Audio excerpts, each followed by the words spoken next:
New York, a wonderful town. The Bronx is up and the Battery's down. The people ride in a hole in the ground. New York, it's a wonderful town. And now, it's time for Talkin New York Sports with Billy C.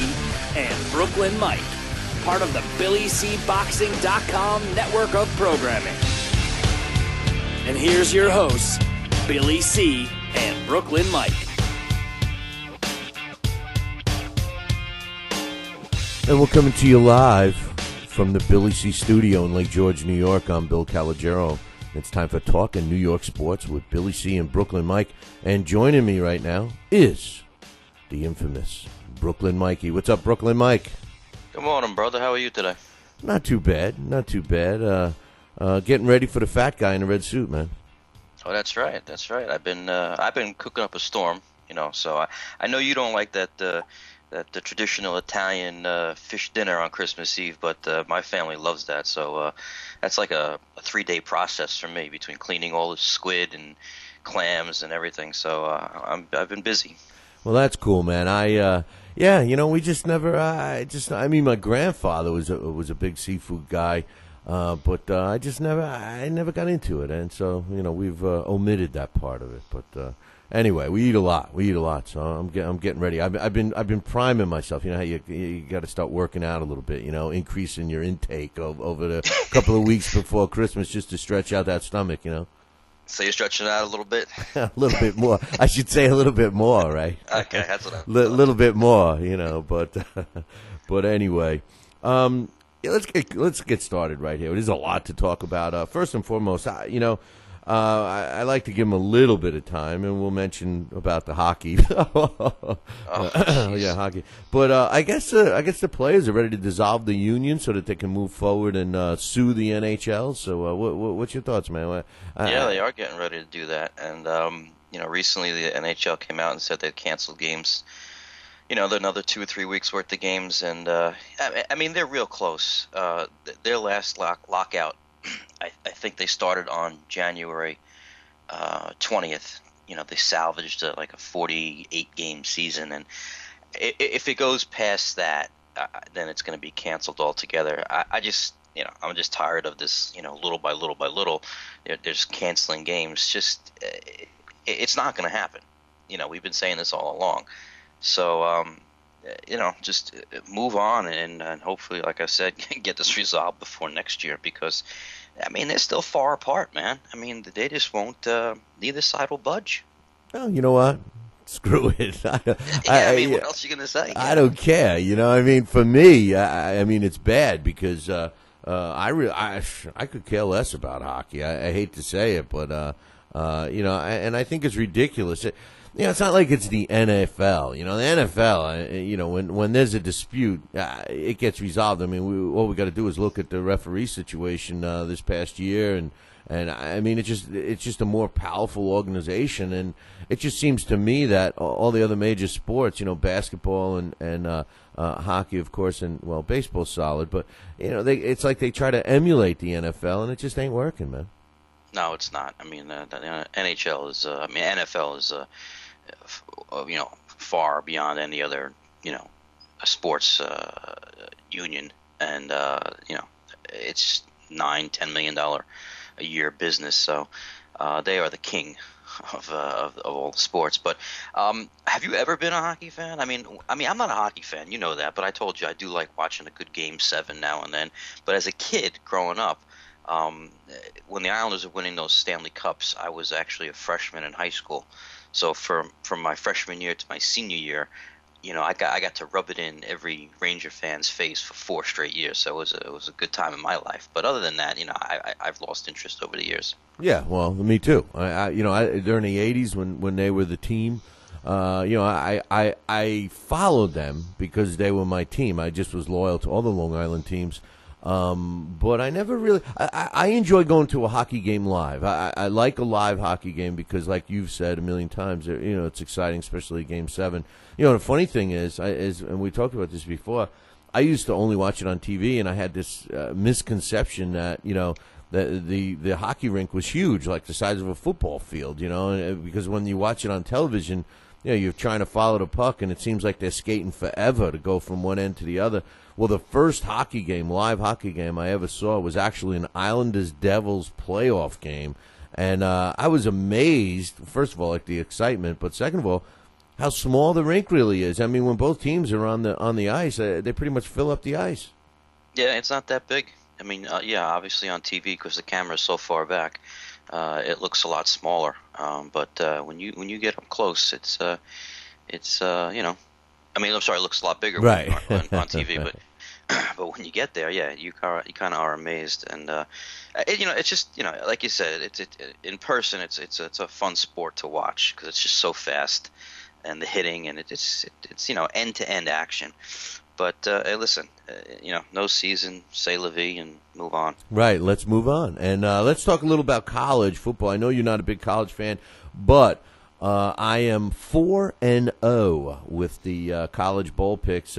This week, in between the last two shows, we had BYU and University of Central Florida won the other day. And then we also have the games today I wanted to talk about real quick. University of Louisiana Lafayette is playing East Carolina, and Boise is playing Washington.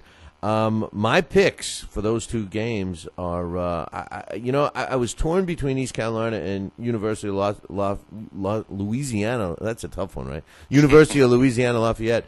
But after doing my Brooklyn Mikey research, my extensive Brooklyn Mikey research, I've chosen to pick University of Louisiana Lafayette minus the 6 points against East Carolina. So I'm taking that one in the first game.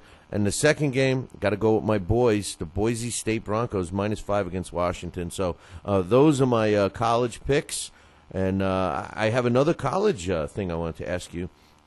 It was earlier in the week that Trent Richardson was interviewed, and they asked him if he thought that that Nick Saban would jump ship and leave Alabama, who's playing in the championship game, and come to Cleveland because his name keeps popping up as being a guy that's going to end up coaching the Cleveland Browns. What's your thoughts on that? I don't think he's going to jump ship. He's, I think he's very content where he is. Keep winning all these national titles year after year, basically. And I think he's going for his fourth one in 5 years, right, in Alabama. Yeah, and the best part is that he just got confirmation that his two-star players, the one-star on defense, Mosley, and the quarterback, A.J. McCarron, are both decided to come back for their senior year, something our boy Sanchez should have considered. So he's got his two pillars intact. I agree with you. I don't think he's going to jump ship. Remember, he already was in the NFL. Right. And made a quick exit. You know what it is about college, and this is what I like about it, Mikey, and this is why I've become more and more of a college football fan over the years, is because college football programs are built around the coaching staff, or predominantly the head coach. And, they pick their kids and everything. And that team, when you think about it, is a revolving door every 4 years. So the programs revolve around the coach. The coach is the main guy. He's the one that makes the money and all of that. He's the ego guy. I mean, if a coach has an ego, he wants to be in college football, because in the pros, it's the complete opposite. They're paying the players $100 million and the coach gets $1.50 a week, So I think that Nick Saban likes to be in the limelight. I think he enjoys it. I think his system works. And he's with arguably one of the best college programs in the country. So I agree. I think he's staying right where he is. Yeah, like you said, I mean, he was in the NFL and he made a quick exit. I mean, I don't think it's for him. I agree with what you said about as far as egos go. Yeah, it's all about the head coach, because the players aren't getting paid a dime. And they do everything. They go out and they recruit, and they're GMs, they're head coaches, they're everything.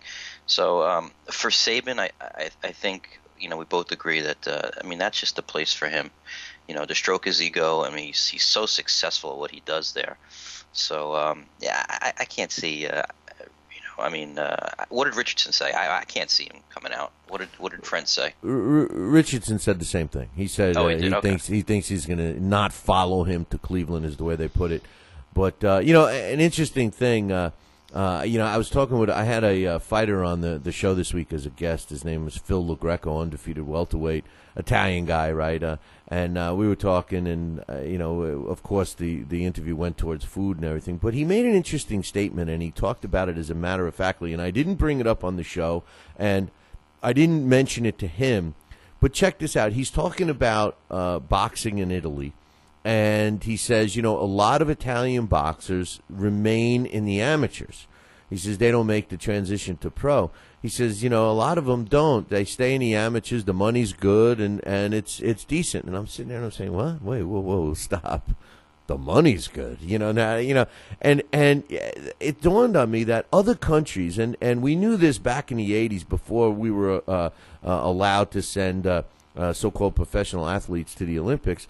When Russia had those killer those women, they supposedly women weightlifters and all this stuff, and you're saying to yourself, how do they do it year after year after year?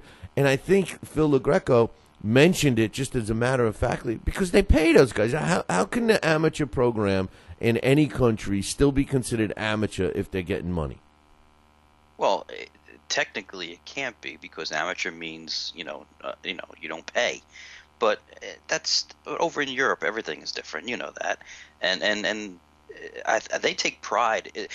I think they take more pride in their amateurs than we do.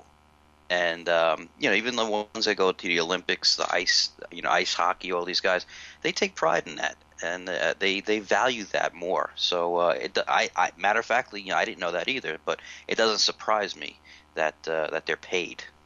Well, they do have a new amateur program called the World Series of Boxing that they actually pay the fighters, and there's been a lot of controversy about that here in the United States.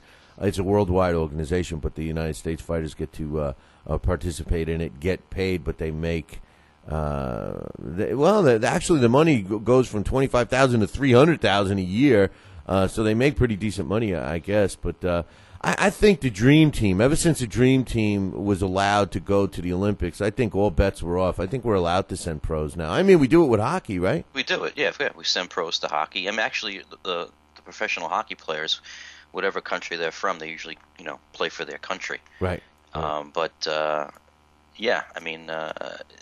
Amateurs is just the word that we're used to hearing, and non you don't get paid.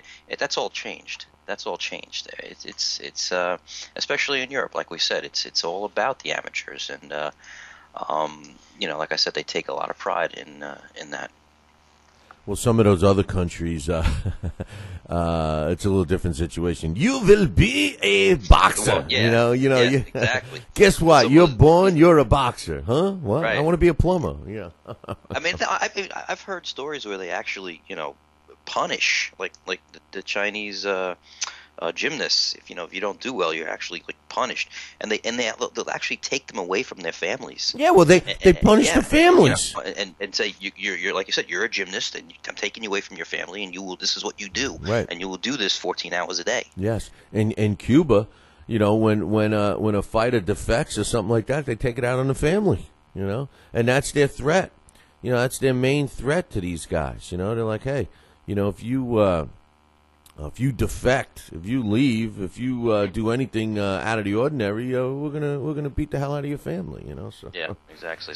Anyway, get kind of serious. No, I know, but anyway, would you stop fooling around about such a serious topic, Brooklyn Mike? Come on, man. Speaking about serious topics, man, I think we got a problem going on in Brooklyn. The Brooklyn Nets, we both feel real good about them, but first thing you got to learn how to do, Mike, is beat the damn Knicks. I mean, what's going on with that? It's just amazing.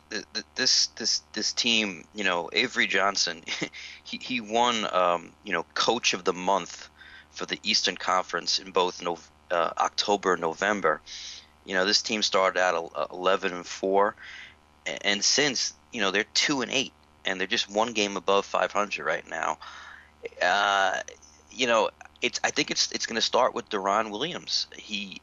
he's starting trouble, and as you know, anytime your star player starts complaining about the coach, that's just a recipe for the coach's exit. And Avery's got one more year. This is his last year on his 3-year contract, and he might not see the end of his contract.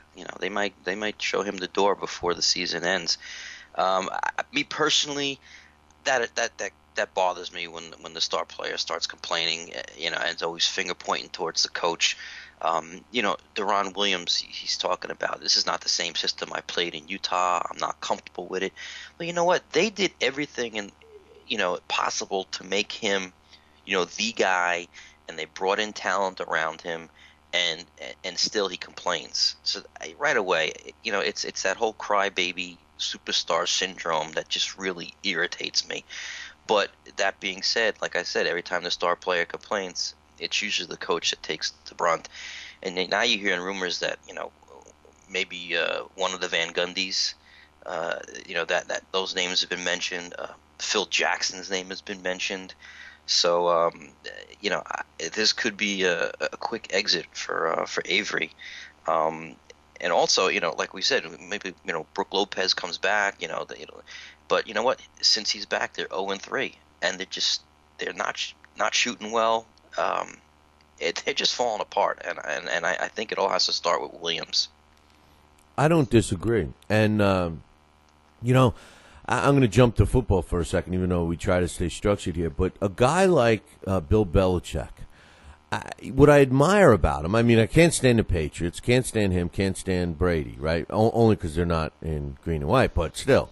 But what I admire about him and what he's proven in football anyway, and I think basketball is on the same plane, is that he develops his system. He has his system, his offensive and defensive system, and then he picks players that fit into it personality-wise, mentally-wise, and everything else. Because, like we've said many times on this show, the talent level when you're a professional athlete in these major, at least the 3 major sports, or even hockey too, all 4, the talent level is so close from one guy to the next that the winners and losers, it's not so much the guy who's better, it's the system they're in and the guys around them.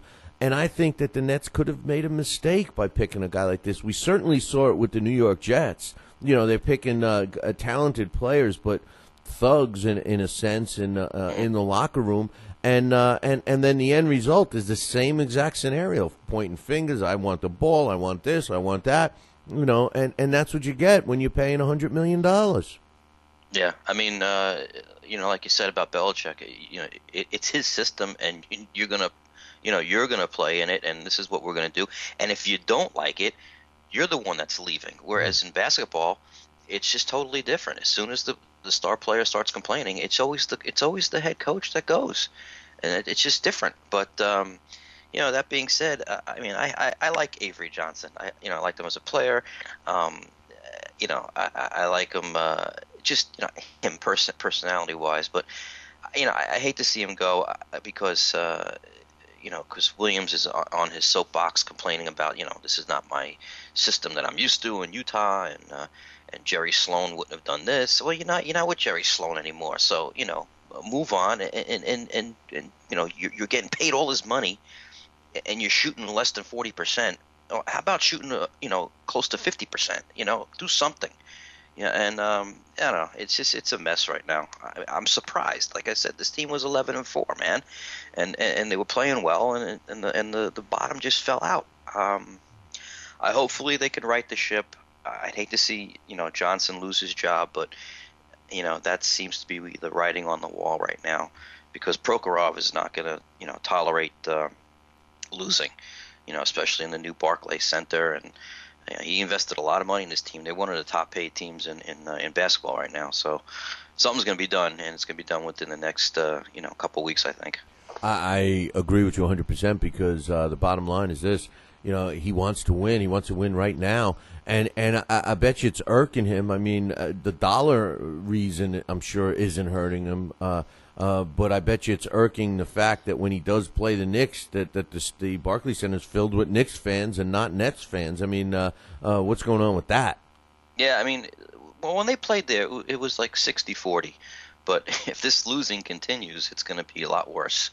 So, like I said, Prokhorov, he wants to win now. He invested a lot of money in this team, and, he's a no-nonsense kind of guy, as we know. So, something will happen, and it's going to happen sooner than later. Well, a lot of stuff. Let's jump across the city a little bit and talk a little about the Knicks. Stoudemire's getting ready to come back, and he's a lot of stuff is popping up into the press again. Like they were trying to get rid of him, and they were shopping him around for free, and all of this stuff. Is that going to make any kind of impact on him when he comes back? I mean, we all know how this guy is. He's a all about me first. He claims he's not going to be like that. They got another guy that used to be like that in Carmelo Anthony. They're playing well. They're the hottest team in basketball. Well, they didn't look too hot last night, but still, what's your thoughts on the return of Amare? Well, Amare, he's close. He's practiced twice this week. Listen, he said the right things. He said that, I'm content, I'll come off the bench. I'll be the sixth man, as long as the team is winning. And this team is winning. Percentage-wise, they got the second best record in the East right now. So, and I think Woodson knows that. He's smart enough to realize that you can't break up this chemistry. So if we go this route and he comes off the bench and he does what he says he's going to do and everything is fine, that's great. But if he starts to pout and we start seeing things in the paper, then you know what? Woodson will sit this guy. Woodson will just sit there and pout because obviously this team can win without Stoudemire. He sees that. He knows that. So why would you rock the boat? Your goal as a professional athlete is to win a championship. It's not to, I want to play the most minutes, but I don't care if we win a championship. So, the smart thing to do is just, do what the coach says, and if that's coming off the bench and giving it your all, then great. And keep in mind, this guy is so injury prone. It wouldn't behoove him to try and start and play 40 minutes a game. It's not smart. He's a shell of what he used to be in Phoenix. So it can work. Listen, having him come off the bench, I mean, he's great to come off the bench. He's still a solid player. Like I said, he's not as good as he was, but it's a good fit to come off the bench.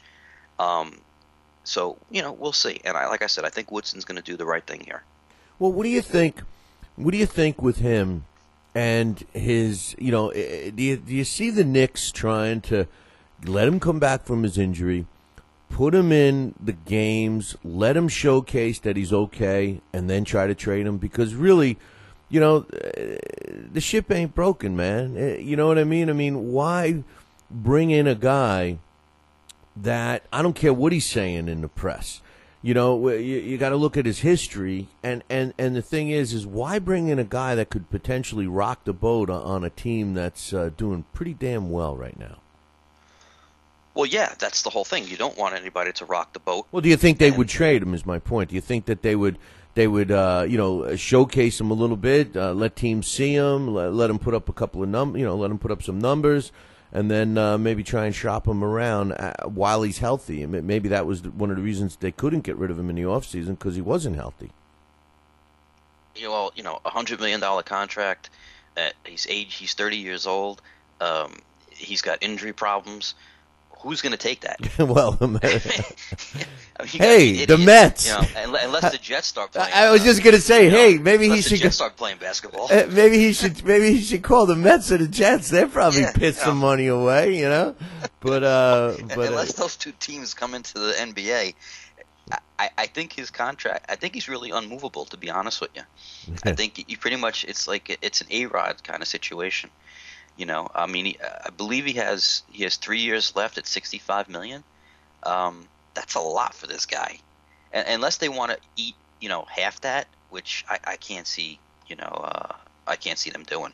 Tell you the truth, if I'm him, and I'm at that stage of my career and I'm making that kind of money, you know what? I welcome a bench roll. I welcome it. Preserve myself, start thinking of my retirement, do up those 3 years, get all that money, bank it, you know, and you know, keep my body in decent shape so I can have some fun, you know, after I retire. You know, I don't know, man.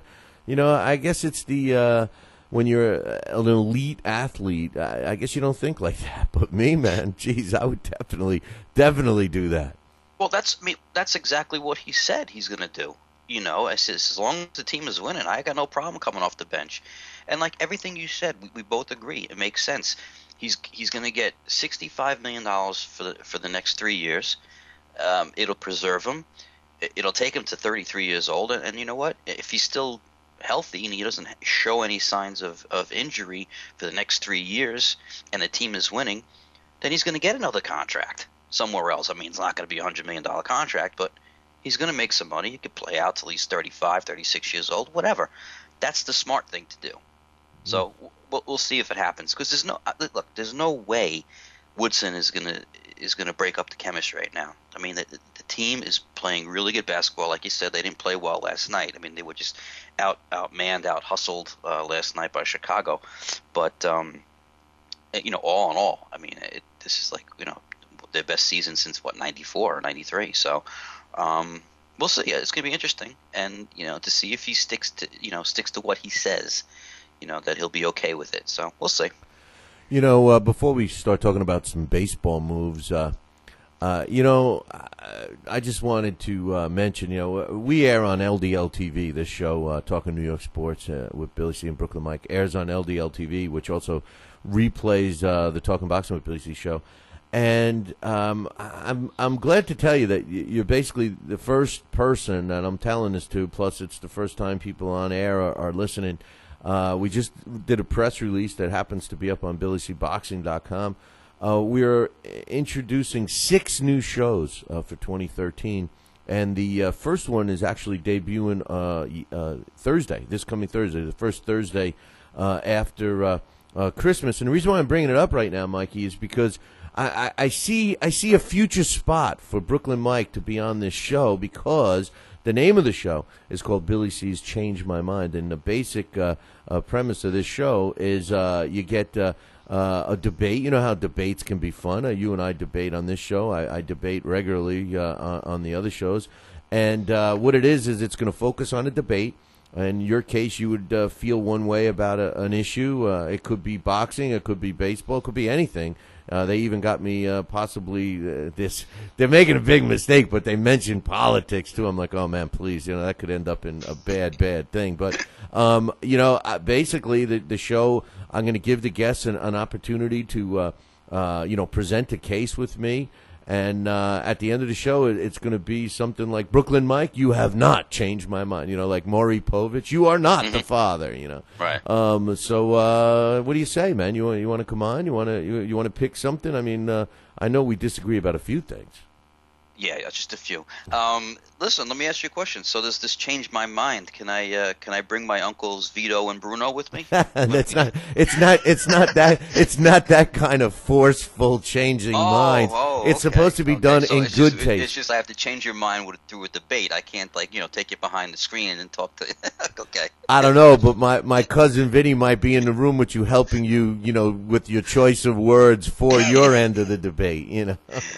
Yeah, I mean that could be another show. Right. You know, and after like 2 weeks, you come out, you're all bandaged up, and. Okay, I agree with him. I agree. Show's over. Go ahead. Right. Show. No, but that sounds great. I think everything sounded perfect, except, like, I agree. I wouldn't bring in politics. I know. I mean, there's so much to debate in sports.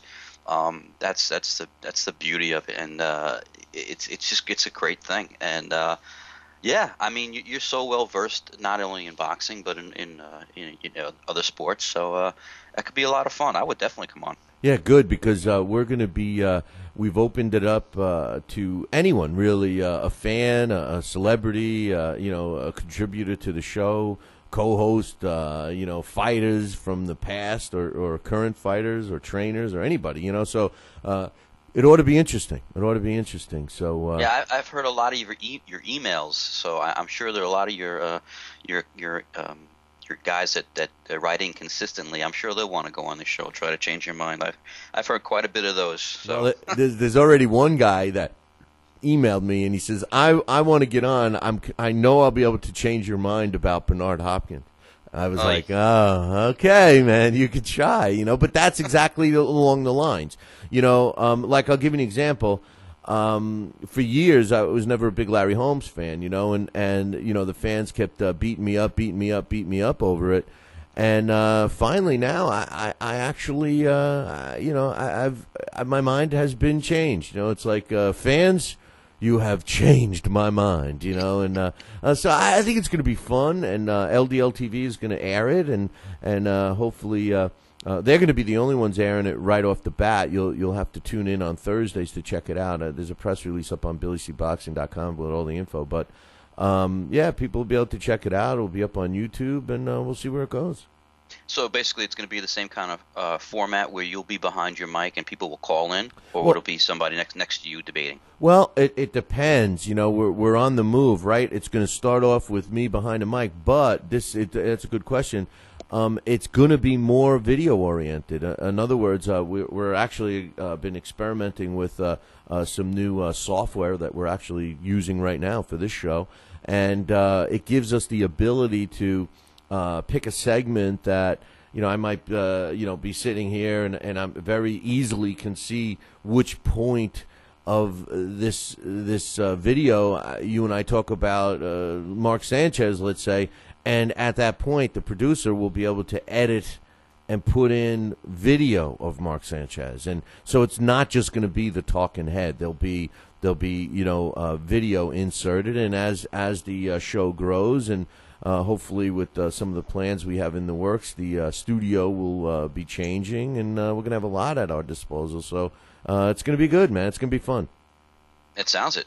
I'm looking forward to it as well. Speaking of fun, we got to schedule our trip to Florida, right?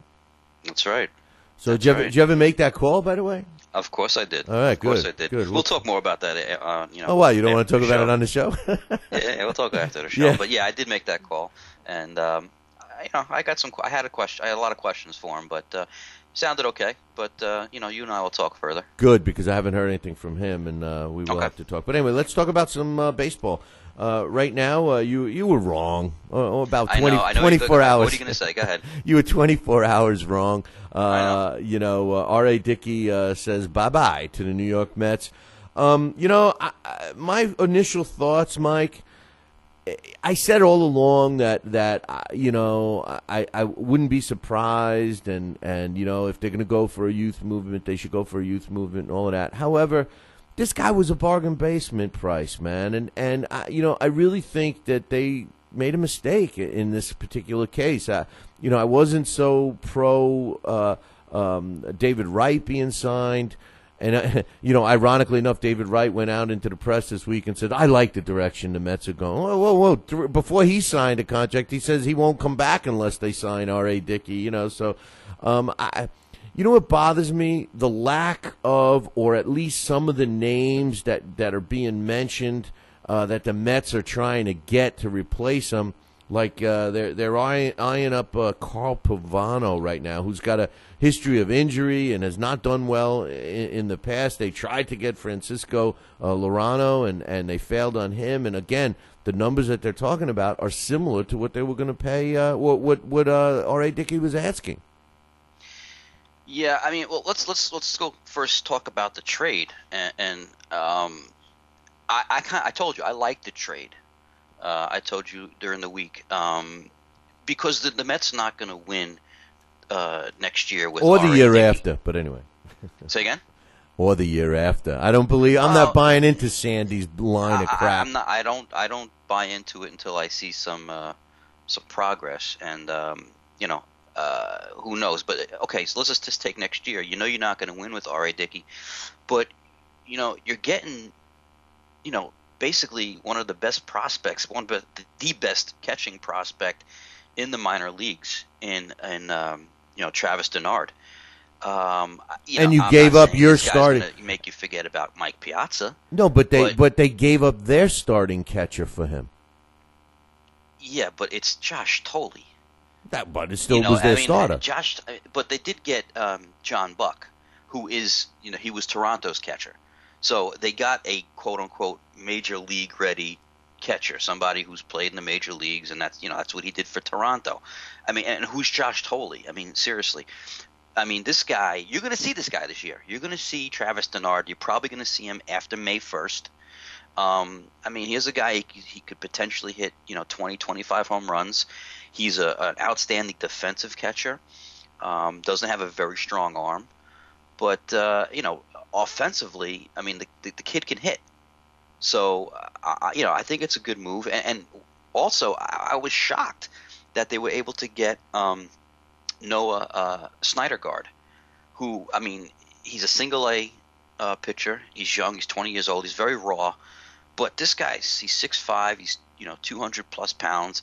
He's a hard thrower. Last year he had a 2.60 earned run average in single A.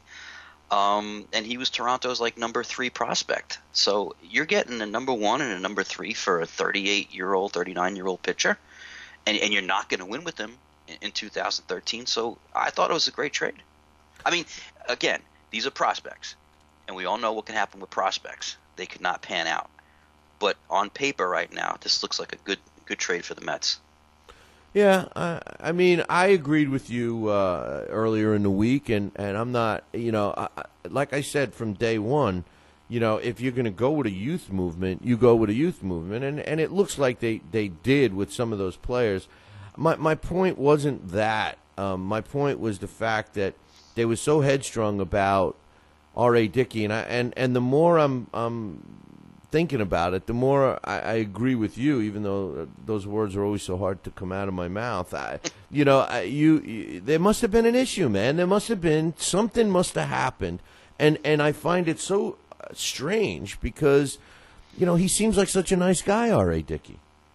Yeah, I mean, to the media and to the fans, that's what you see. You see a really nice guy, but there had to be something behind closed doors because they weren't far apart with money. He signed an extension of $25 million with Toronto, including his $5 million salary for next year, and the Mets were offering $20, so they were $5 million apart. I mean, that's not a lot of money when it comes to baseball contracts.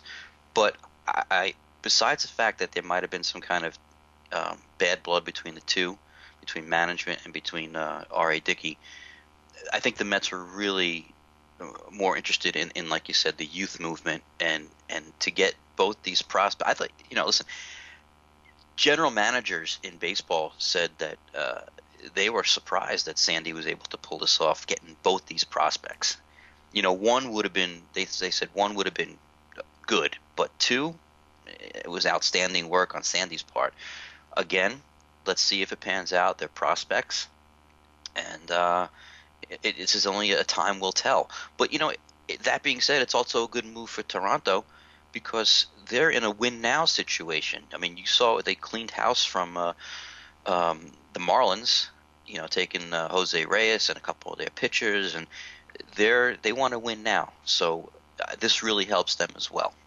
Well, I was going to ask you about Toronto and whether on paper, on paper doesn't mean anything, and right. I think that the conception of a player that gets traded to Toronto or ends up in Toronto is that they're sent to the Russian front, so to speak. I don't know if there's players that want to go to Toronto.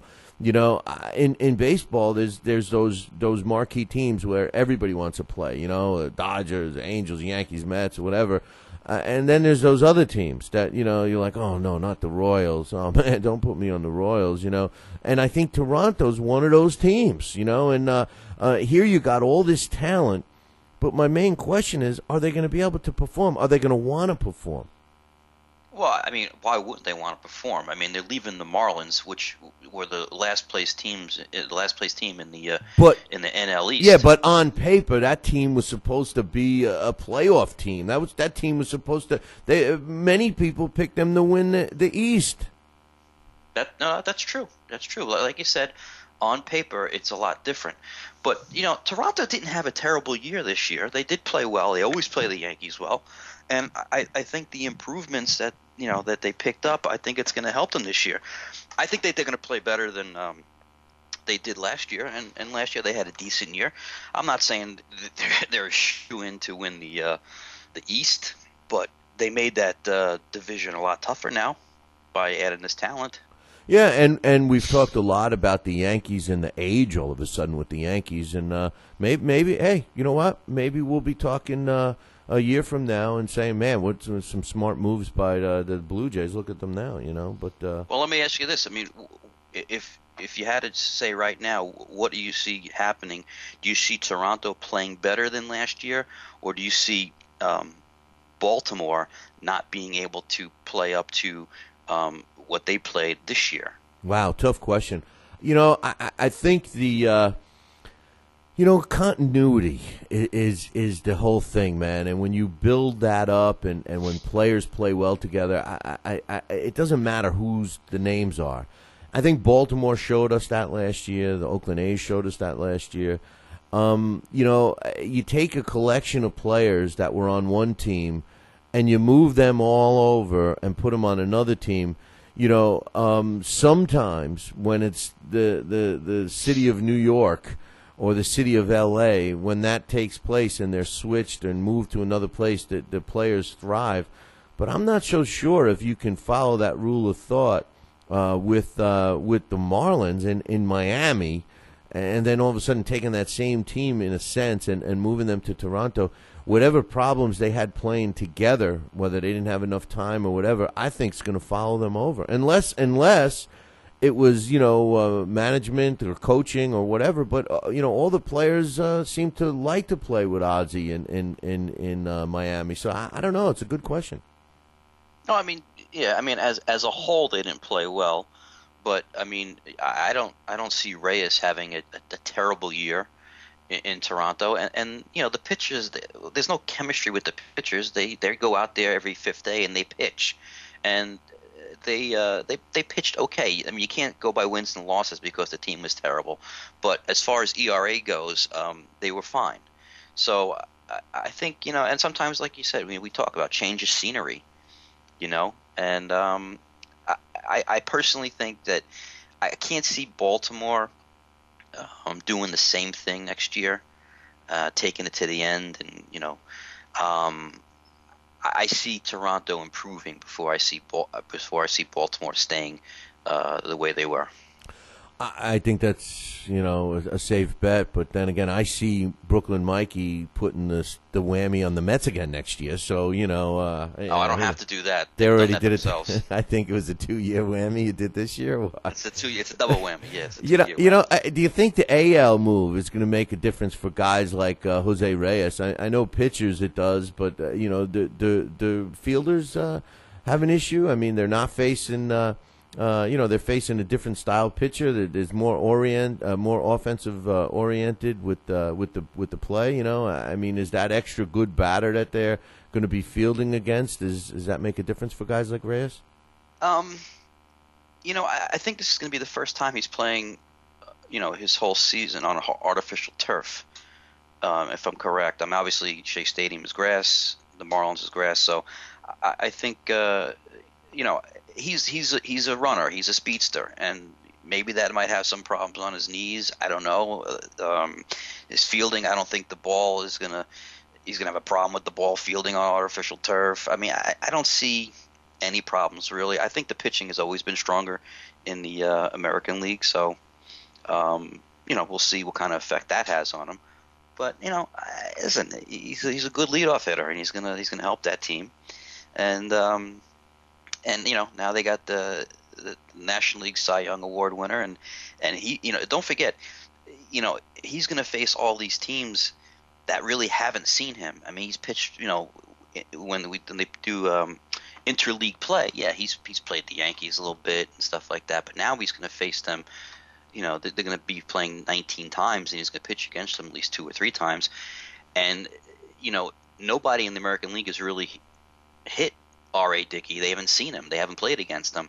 So you see what he did in the National League with his knuckleball, which is thrown like 82, 83 miles an hour. So you know, it might just transfer to the American League where, you know, they might have problems with it.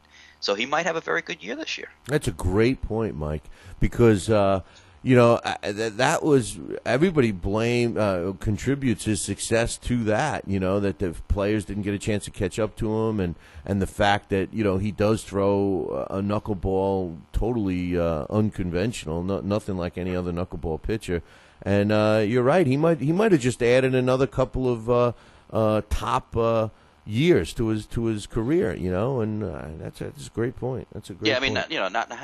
you can have a book on somebody on how to pitch somebody, but you know what he throws, but you still have to see it, and it's going to be all new to the American League. So I think that's going to help him. It's going to help Toronto, and you know, I see him not having a down year for sure. I see him having a very good year. Well, a lot of movement is happening in baseball with every team. Well, except for the Mets. One move that did take place concerning the Mets is Mike Pelfrey managed to con someone into signing him. What's your thoughts on that, man? And he got a lot of money too. I was shocked at the money that he got. What did he get, $4 or $5 million? He got $5 million. You know, and the thing is that, you know, how does a guy? I mean, how do you put a value on a player other than looking at his statistics? I mean, does somebody have a crystal ball? Do they know something that we don't know? I mean, is Pelfrey all of a sudden going to become what we thought he was going to be? I mean, this guy is just a total bust, in my opinion.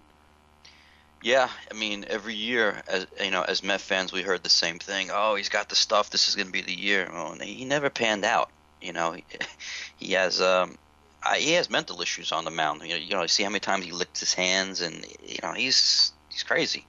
And when he's having a bad day, it's like batting practice against Pelfrey. Oh yeah, there's no doubt. And now he's coming off, you know, major surgery. Tommy John surgery, and you give him $5. He hasn't thrown a ball, and you give him $5 million after Tommy John surgery. And all they got to do is look at his history. I mean, he was in the tank. He was a stinker for the last 2 years. I mean, terrible. And he's one of these guys that can't go 5-6 innings either. Right. I mean, and what did he probably made around $4 or $5 million with the Mets. So I don't think Boris. I think Boris is his agent. I don't think he was going to accept anything lower than what he already made. So that's, you know, he had Boris in his corner. That's a plus for him. But you know, I can't see him. You know, number one, you don't know if he's going to finish the season because of you know, the surgery, and number two, now he's pitching in the American League. You know, with the DH. I mean, he's not gonna have a rest and have that pitcher to throw to now. So, good luck, Mike Pelfrey. I know. Minnesota Twins. Here's a guy that throws batting practice in Major League games in the NL, and he moves to the AL. What do you think that's going to? How's that going to work out for him? Recipe for disaster for the Twins. Good. Well, I'm glad that he's gone. You know, and one thing I want to jump back to. I was going to leave the Mets here, but you know, all of a sudden Santana's the old man of that squad, huh? Well, yeah. I mean, now that Dickey's gone, he is the old man, and you know, I'm expecting a decent year from Johan. You know, he was shut down. I mean, he didn't stop pitching because of injury.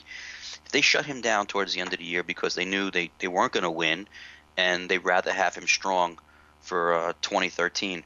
So, you know, he's had plenty of time to rest. There should be no excuses. And, you know, I'm expecting him to be a solid, you know, I don't know if he's going to be the number one. I don't know. They might make John Neese the number one and maybe Johan number two now. That'll be interesting to see what they do.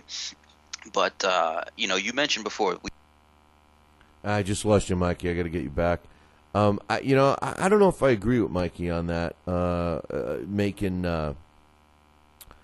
making Santana, making Neese number one, Santana. I think Santana, we got you back. I think Santana, mentally has to be the number one pitcher. Especially now that Dickey's gone, I can't see him accepting a non-number one pitching role.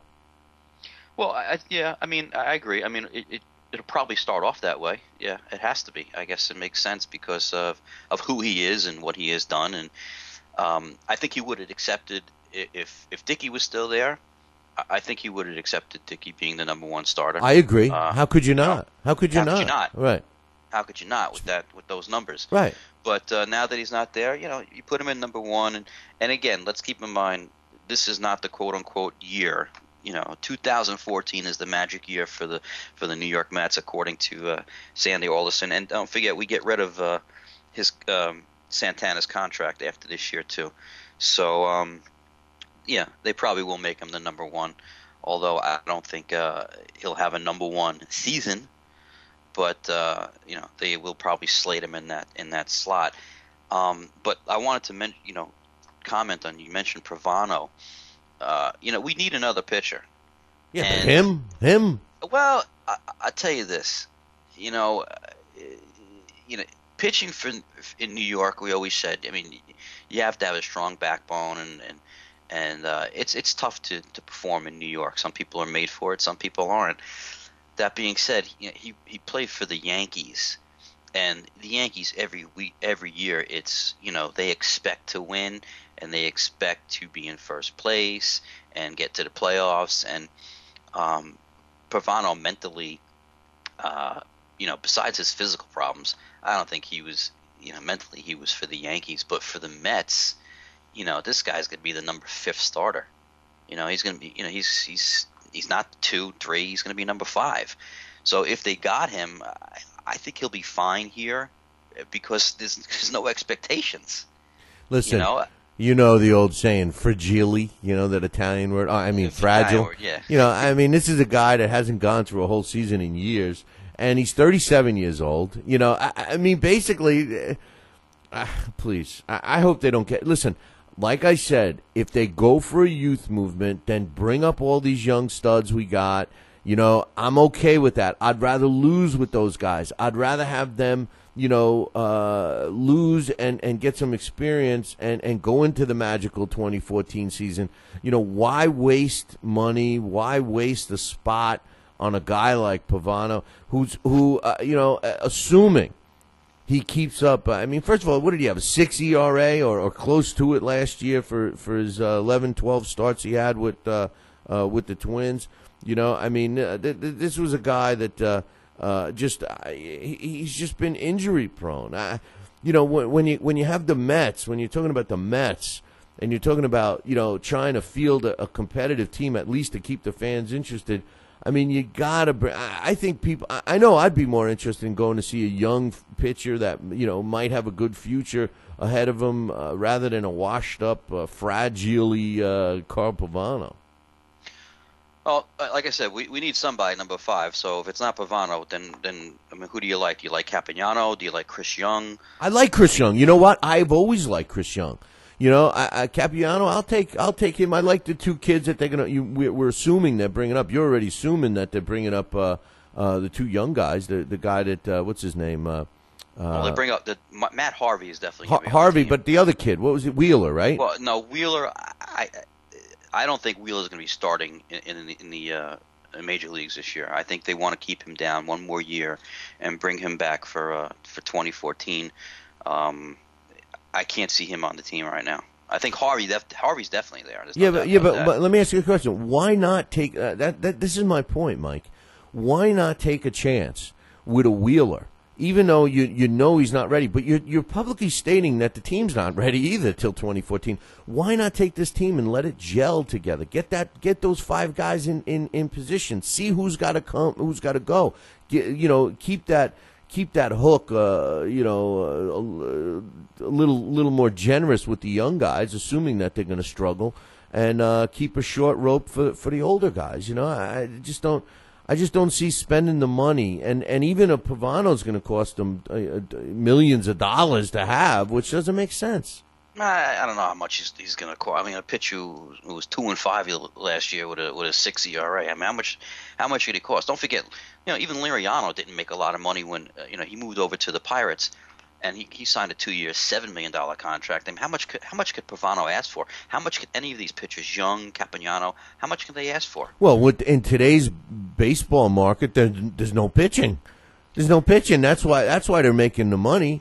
That's why it was kind of stupid of the Mets to let R.A. Dickey go. I understand the reasons, and but truthfully, it was kind of stupid because, like you said, for weeks the guy wasn't asking for a lot of money. He really wasn't. He could have been saying, "Hey, I'm the Cy Young winner. I want a $20 million a year deal. I don't care that I'm 38. I'm a knuckleball pitcher. I'm going to pitch for 10 more years." But he didn't. So I don't know. And then now let's look across the river. Let's look at the Yankees. They completed a $13 million deal to keep Suzuki. He's no spring chicken, 39 years old. But this guy for 2 years is adding a little insurance policy to this team. And this is where even though we've both been critical of the Steinbrenner kids, that, the bottom line is that this team, at least up to this point, they make the right moves. They spend their money. Sometimes it seems like they're overspending, like in the A-Rod case. But in most cases, they seem to spend smart. For the most part, they always spend smart. I mean, A-Rod is a different situation. I mean, he pretty much fooled them, with his injury and his steroid use. So, but for the most part, the Yankees always have a strong bench, and they always seem to make the right moves. And you have to give credit to Brian Cashman. He's very good at what he does. It's $13 million, 2 years, $26 million. We lost you, Mikey. I got to get you back. We're having some fun till the daddy takes your T-Bird away with the phone. But yeah, well, like Mikey's saying, and Mikey's back. Go ahead, finish your thought. Yeah, I mean, $13 million a year. I think it's a lot for a 39-year-old. But when he did come here, he did hit 322. Not bad. I mean, change of environment really, put a spark in Suzuki. And he stole. He's 39 years old, but he stole 14 bases. Yeah, no. I'm saying he found the fountain of youth when he was traded here from Seattle, and I think anybody leaving Seattle, has got to be extremely happy about that. Yeah, but also putting on the pinstripes too, bro. Yeah, well, that's true. But the other thing is, and this kind of relates to the Mets. I wanted to mention this as well. They're looking for another outfielder, a right-handed bat, and they're looking at Scott Hairston. Now, he's played well for the Mets last year, and while he wasn't an everyday player, he did an admirable job for them, and I hope we don't lose him to the Yankees, or another team is looking into him is the Atlanta Braves. So now there's some interest in Scott Hairston, and he's looking for at least 2 years or $4 or $5 million a season. See, I think he's going to be a good fit with the Yankees, because he's not going to play every day, where the Mets are going to probably play this guy, a lot. And I don't know if he's an everyday kind of player. But that being said, we need an outfielder. So, but you have the Yankees and the Braves interested in him, so it's going to be tough for the Mets to sign him now, even though he says he wants to be with the Mets. Didn't we just sign a kid from Oakland? They're interested in Coco Crisp.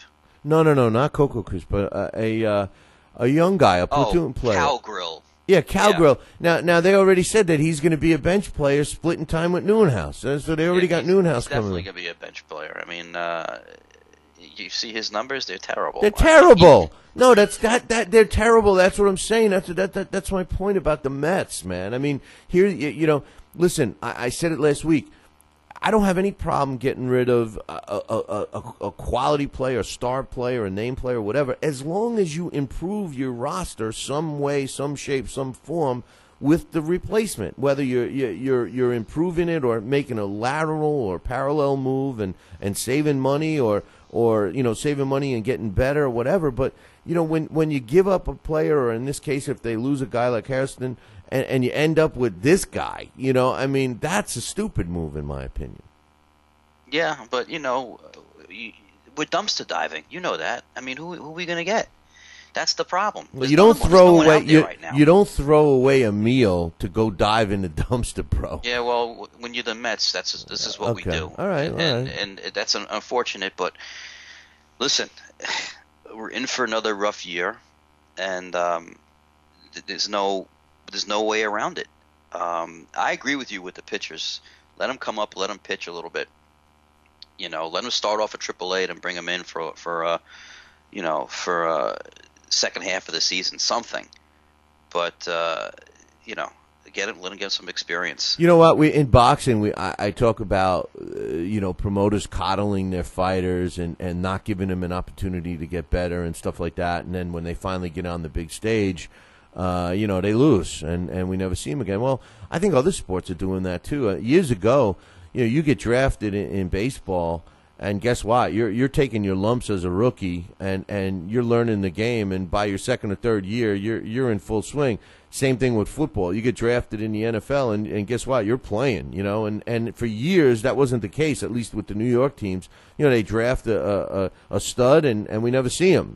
We trade him before we see him. In football and in baseball, it's the same thing. They get suckered, sucked up in the minor league system, and then we end up buying, which we had been doing a long time. Buying up an older player where you could argue and say, well, it's an established veteran, and then we give up all those young prospects. Could you think about all the pitchers that are starting in the majors right now that were in the Mets farm system that we gave away for nothing for some stupid trades? Oh, please. I know you want to go back as far as Nolan Ryan. Start there. No. That was one of the most. That was one of the most well-known stupid moves. But what about more recently? Who's the guy from Tampa we gave away? Scott Kazmir. Scott Kazmir. We give him away for nothing, and he becomes and he's actually pitching. He's in winter ball right now. He's actually pitching well. He's with the Angels. Yeah, I know. And he's a lefty. Listen, it's whatever never happened ending to with the Mets. Whatever happened to the guy we got from Pittsburgh who had the real hot wife and she caused a lot of trouble for the Mets and he left and he was refusing to take less money and he was terrible. Who was that guy? I know who you're talking about, and I don't even think he's pitching. Yeah, anymore. I don't think so. But I remember his wife causing the trouble, and yeah, I remember you talking about. Yeah. I can't remember his name. It just slips me right now. But he's not even in baseball anymore. Well, the Mets announced this spring training in February. Pitches and catches start, right? February 11th, I believe. Is that right? February 11th. Yeah, pitches and catches. Is that earlier than usual for the Mets? I thought it seems a little bit earlier. Yeah, it does. It does. Yeah, it seemed it to me, but I you know what? Honestly, I when I saw the date, I said, "Wow, that almost seems like it's a week early." But I'm not 100% sure. Now? Let me ask you this: This is the typical Mets, and this is what really drives me nuts. Did you hear that they have interest in Grady Sizemore from the Cleveland Indians? No, I did not hear that. Kevin Burkhardt, who works for the Mets, he reported that the Mets are very interested in Grady Sizemore. Now, Grady Sizemore, when he was healthy, was a very good player. Grady Sizemore hasn't played. He's played 209 games since 2009 because of injuries, and he recently, he underwent a microfracture surgery of his right knee. He was out all of 2012, and this is a guy that they're interested in. Plus the fact that he was only hitting 234. Yeah, this is what they're interested in. And you don't even, and he can't even come back. I mean, they already said that he's not going to come back at least for the first half of the season. So it's one of those things where if they did get him, hopefully he'll play the second half of the season. But this is the thing that the Mets do that drives you crazy. Why are you going after Grady Sizemore? Because it's typical Mets. Here's a team that has no bench, no depth. So let's take a guy that can't get through a whole season and make him a player on our team. It just makes no sense. Listen, you know what? I'll accept the youth movement. I'll accept we're building a team for 2014. I'll accept that. So now I want to see all the young players. I want to see them. I want to see a platoon of young players. I don't care if I don't know who they are from game to game. I don't care. I'd rather see that than a bunch of old, broken down jalopies in the field that we've seen much too often. And even the greatest jalopy of all time, Willie Mays. Think about this: is how far back the Mets go with their stupidity. They take on Willie Mays, who can't even walk. And he still brought fans in this, put fans in the seats, and had a couple of years with the Mets. But still, I mean, that's the thing. The only guy that I thought that they brought to the team in his twilight of his career that did well, I because I loved him so much, was Pedro Martinez. Man, I loved him. Yeah, no, Pedro, he played very well for the Mets. I mean, but he wasn't, like Willie Mays, like towards the end of his career. Well, he didn't play after that much, did he? Who did he went? He didn't, did he? But he wasn't. He came to the Mets. Still performing well, where when Willie Mays came to the Mets, he was on his last legs. Right, he literally could hardly walk. Exactly, I mean, yeah, exactly. No, so, I mean, I don't know if I would compare it to the Willie Mays thing, but, I mean, yeah, Pedro was on the other side of his career, but he was still performing well. And he was coming, he's pitching in National League instead of pitching in Boston, so that helped him out a lot, too. But I think he's actually up for the, isn't he up for the Hall of Fame this year? Has it been 5 years already? Oh man! It's either it's no, you know what? It might be next year. Yeah, it might I know be next Piazza. year. I know Piazza's on the list. Piazza's on the list. He'll probably get in. He never had the steroid talk about him as the other players that are on the list. Like obviously Clemens is not getting in. Bonds and Sosa, all three of those guys are definitely not going to see the Hall of Fame. So because there was actually no strong evidence for Piazza, I can't see him not getting in. He was probably, the all-time, best offensive catcher of all time. Well, listen, I love Citi Field, but Shea Stadium will always mean a lot to me, and I'll never forget when we got Piazza. I used to get seats all the time, and they were like right over the Mets dugout, third row. Okay, Donald Trump actually sat in front of me to the right.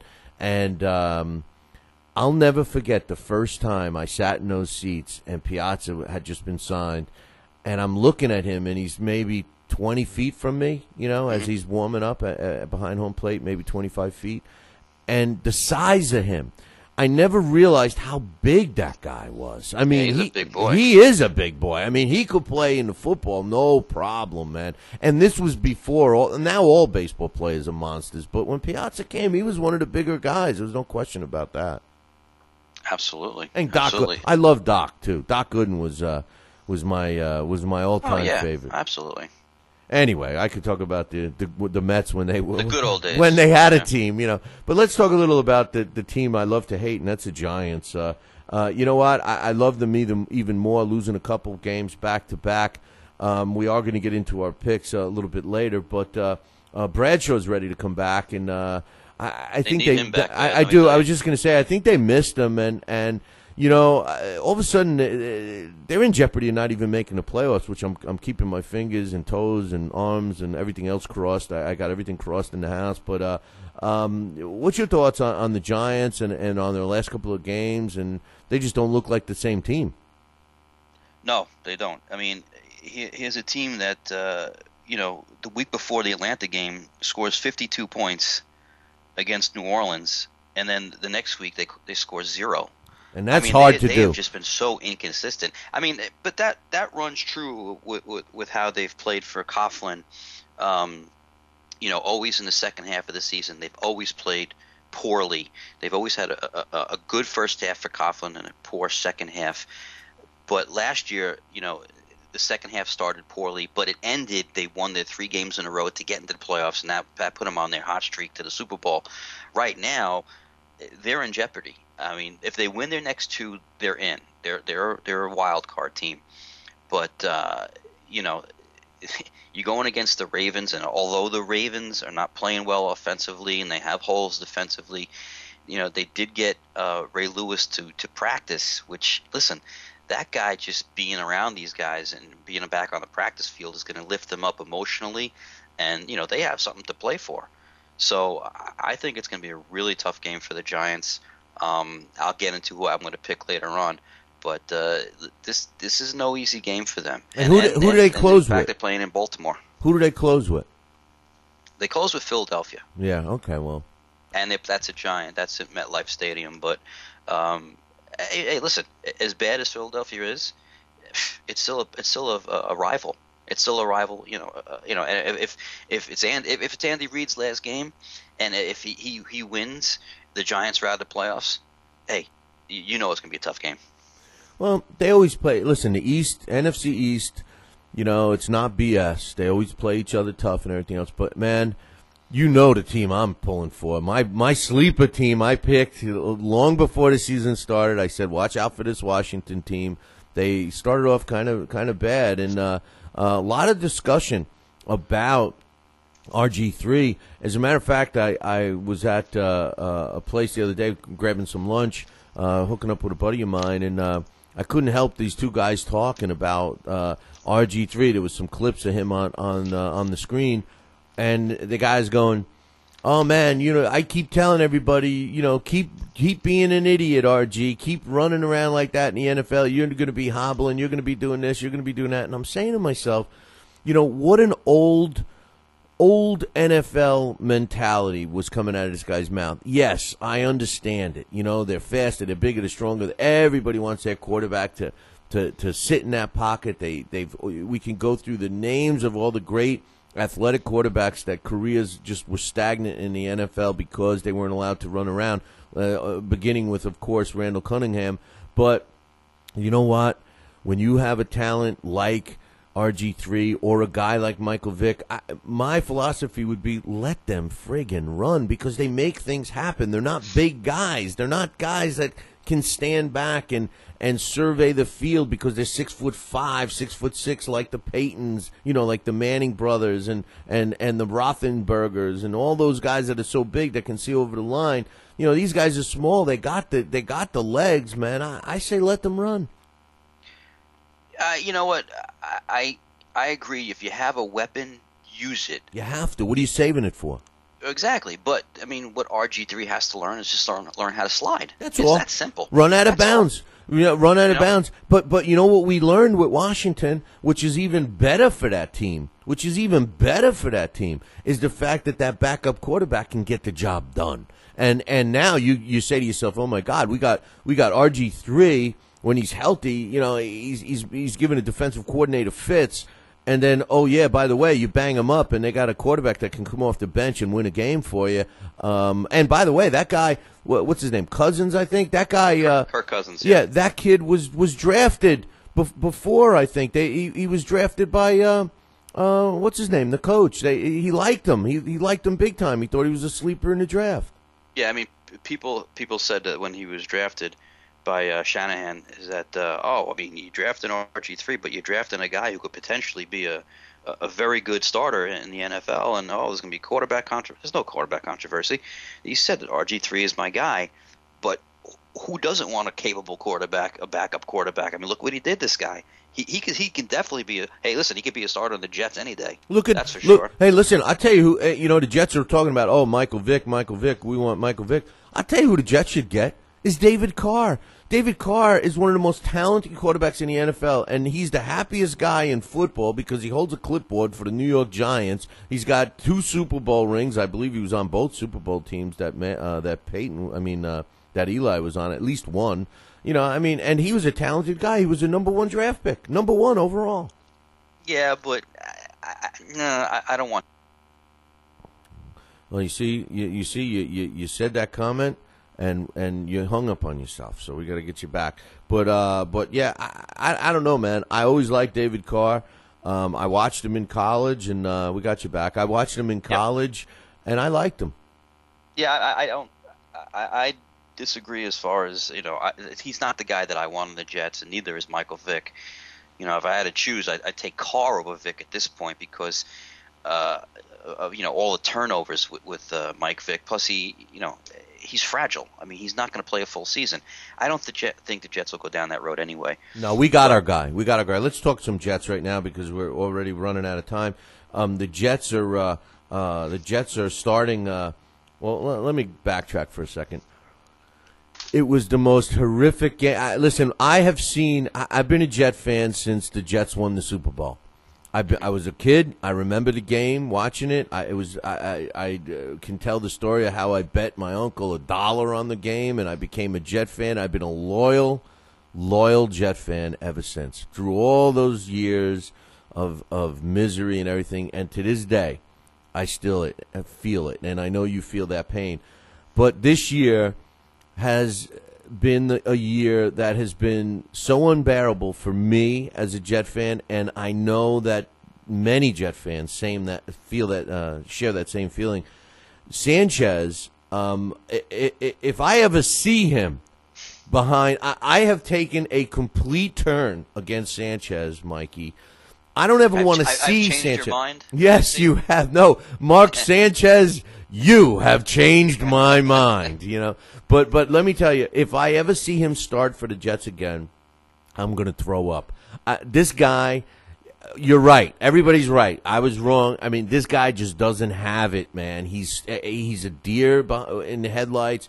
He makes stupid decisions. Even when he drove down the field that first drive where he completed some great passes to Edwards and everything else, he was thrown into quadruple coverage every time. He was just making some stupid bonehead mistakes. Get rid of him. He's not worth it. To get rid of him is the problem. Nobody's going to pick him up. They owe him $8.2 million or something. He's going to be on that team next year, Mike. Well, if he is on the team, well, obviously you mentioned it. The problem is the contract. He's guaranteed $8.25 million next year. If they do trade him, they take a $17 million cap hit. However, if the Jets cut him on June 1st, they'll take a $12.35 million cap hit for 13 and a $4.8 million cap hit for 2014. They're better off to lessen the pain. Yeah, but they're better off keeping him as a backup for that. Yeah. I mean, I don't think Mark Sanchez will ever start again for the Jets unless whoever plays for the Jets next year gets hurt. Well, McElroy is starting tomorrow, and McElroy is the only quarterback that will definitely be back on the Jets next year. Tebow is definitely gone. There's no question about that. Tebow, if they can trade Sanchez, if they can trade him, I think they will. But like you said, who's going to pick him up? Yeah, well, if they trade him, doesn't someone else pick up that tab? No. Well, then it doesn't make financial sense. So Sanchez, guess what? You're a backup now for until we don't owe nothing on your contract, and then you get the hell out of New York. McElroy's got his chance, man. It's somebody that, the backup quarterback is the favorite position for every team. But this kid's the real deal. I watched him play for Alabama. I was psyched when the Jets picked him up. Nobody even noticed him in the draft. The Jets got him. I think the fans like him. I think if he wins these next two games for the Jets, I think he's definitely going to be the starting quarterback. My only problem with him, Mike, is that he's the same mold. He's small. He's 6'1", 6'2" at the most. He's a Chad Pennington, Mark Sanchez clone, and these size guys, even a Michael Vick, you can't even see over your own linemen, let alone open receivers. And oh, by the way, now that we have Braylon Edwards back, he's our only big receiver. Everybody else is kind of small. Well, Hill is kind of tall too, but. Yeah, he's 6'4", Hill. But listen, about the size thing, I don't. If you have talent, it doesn't matter. Drew Brees is 6 feet tall. I'll take Drew Brees in a second. This 6'1", 6'2" thing, that's not the problem. Like you said, I know it's coming from guys like us who are midgets. Well, that's different. I mean, we're 4 foot nothing. But, right.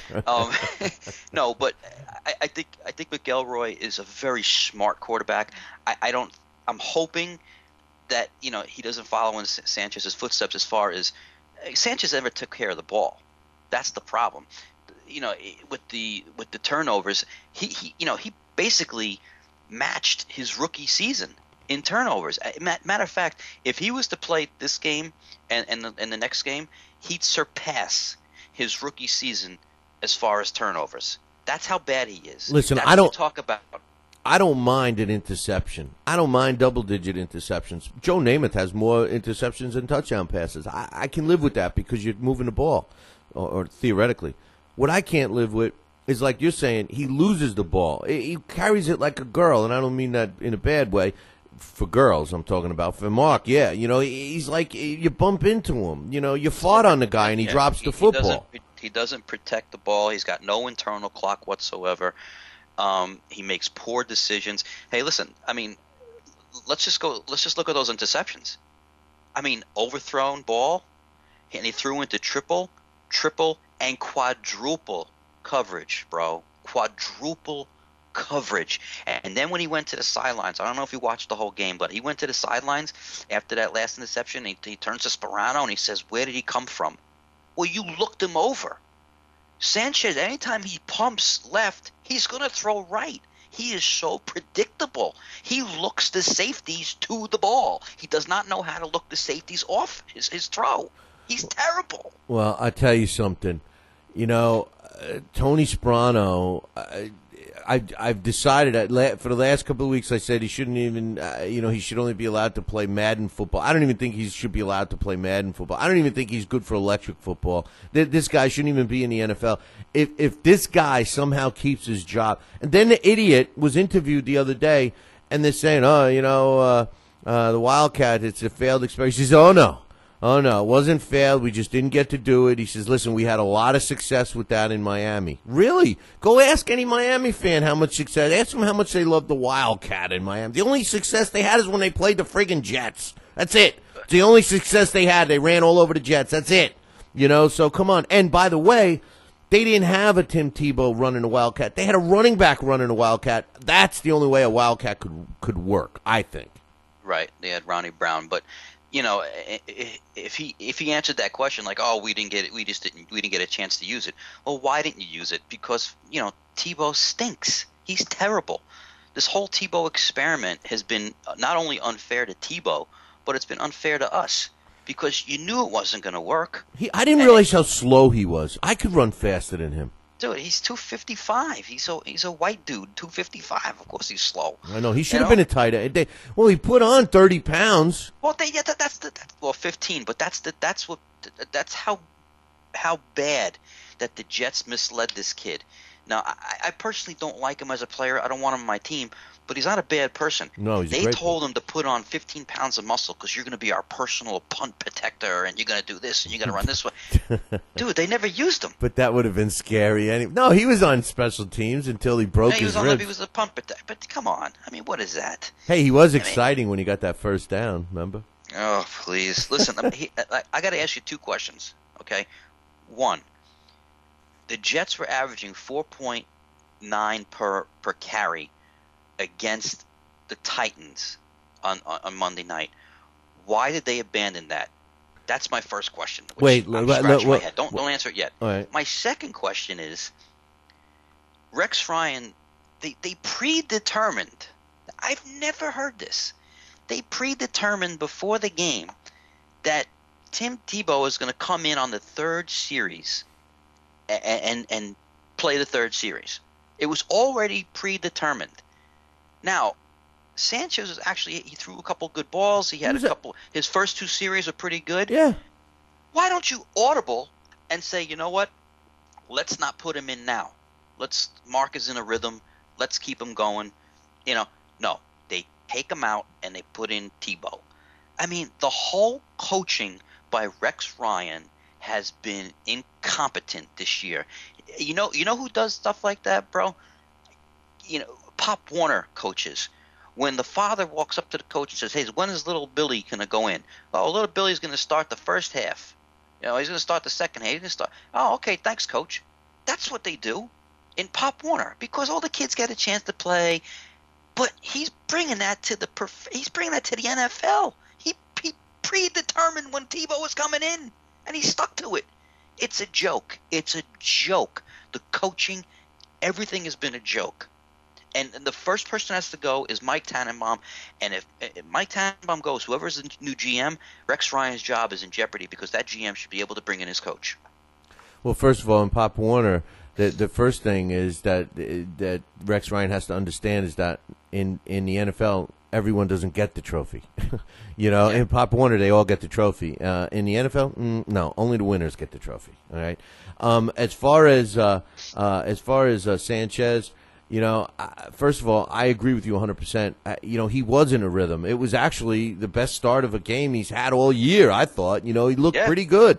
I was getting excited. Braylon Edwards is back. He made some good grabs. He was blocking downfield. They scored. They had just scored. Remember, they had just got the field goal, I think. And or whatever what did they score first? The field goal, right? Goal. Yeah, they got the field goal. Then the defense stopped them 3 and out. No, they gave up the 99.5-yard running play, right? Wasn't that was later on? Oh, okay. Well, yeah, the Jets stopped them 3 and out, and all of a sudden Tebow comes in. I was like, what the hell's going on? Now, here's my point about Tebow. They should have been doing that all year. They should have brought Tebow in at a certain point in the game and let him stay in, like when he gets a first down, But they didn't. They'd bring him in for that one play, usually a second. They'd have him dive into the center of the pile, so now it's 3rd and 9, and they bring Sanchez back out, and he can't complete a pass, and it's 3 and out. Stupid moves. But I agree with you 100%. That was the dumbest. It's not like they were playing for a playoff position or anything like that. It wasn't that the whole season was on the line and why he would stick to a ridiculous plan like that. But let's go back to Sanchez for a second. You know what? I don't care how good he starts off the game. He throws that first interception. You know what I do as a head coach? Sit down. This game, tomorrow doesn't exist to me. Next series doesn't exist to me. I have to win this friggin' game now. And I'm going to do whatever I have to do to win the game. And that means, Mark, sit the F down. You just threw an interception. That was your leash. You're not getting 2 and 3 and 4 interceptions before I bench you.